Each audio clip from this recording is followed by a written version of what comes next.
congratulations on your announcement. How was it sound? It was great. Yeah, we had a good time.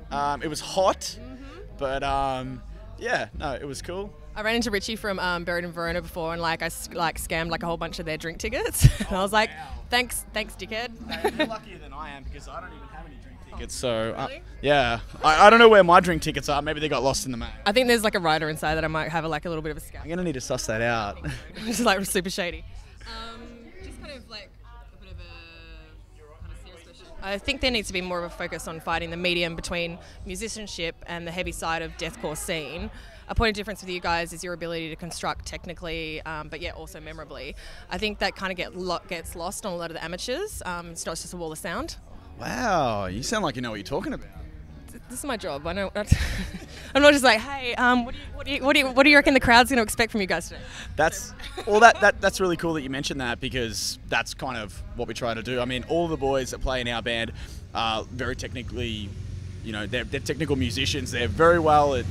They can play their music. They know what they're doing, so we can. Shut up, Brisbane Rail.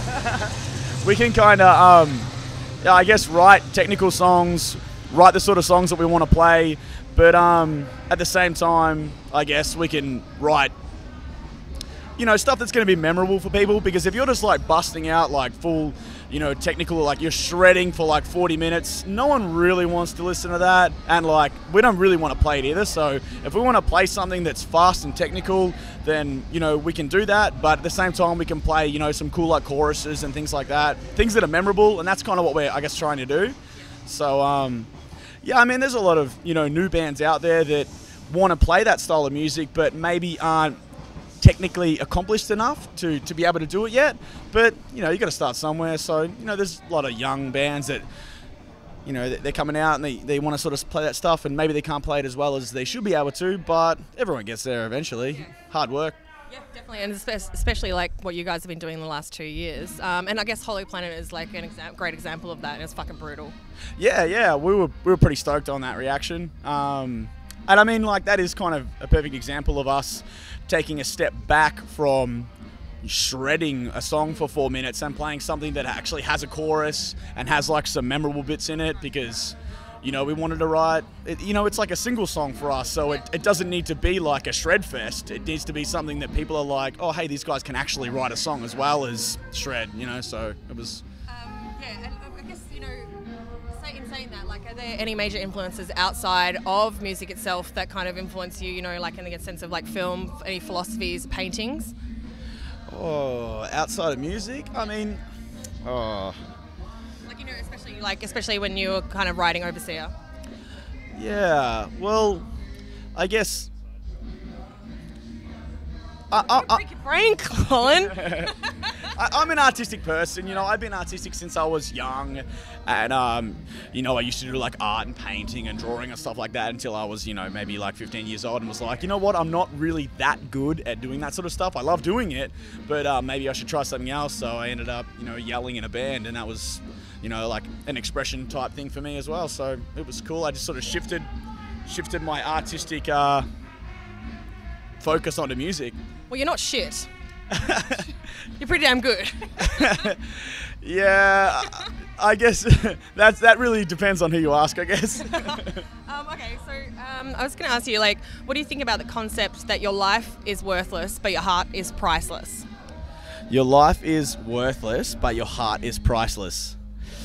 Okay, let me think about that for a second. I guess after a few beers we could sit here and talk about it for 3 hours, but yeah. Yeah, well, I've actually had a few beers, so I'm there. My boss won't let me yet because he knows how bad I am. Oh really?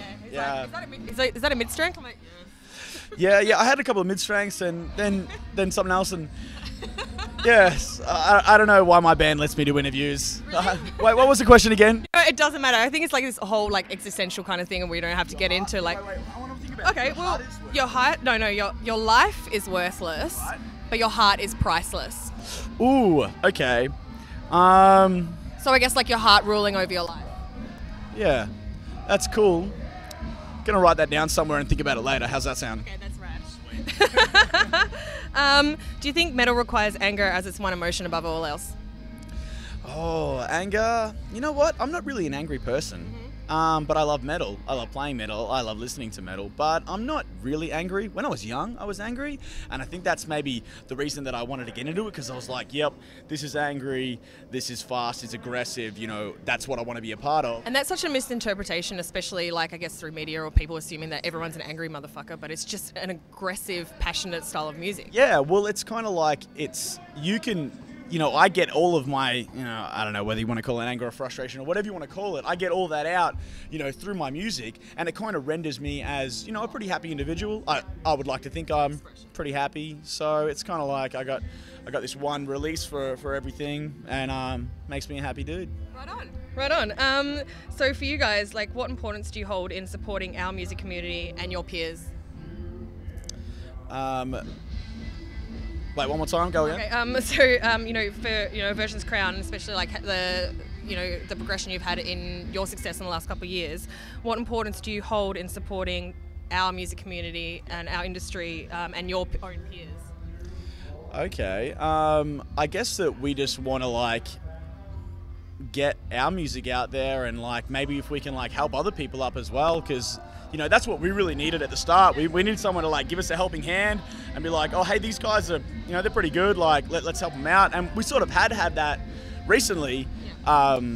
So if we can, like, help somebody else out, or, you know, influence somebody else to write music or do something artistic, then that's great for us. We love seeing bands doing, like, you know, covers on YouTube and all that sort of stuff. So I guess if we can give something back to people, it's pretty sweet. That's rad. And so you guys are off to Europe with Thy Art. You know, the Hate Tour was such a success for you guys. It'd be rad to go freeze your shit off up there with them, because fuck this heat. It's going to be, I think everywhere is going to be 0 degrees. When Does that mean more drinking?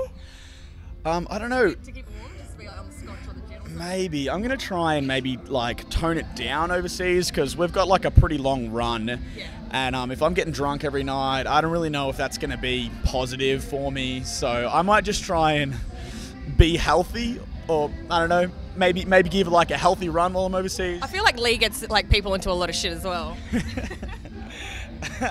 Little pocket rocket. Yeah, they're all bad influence on our band.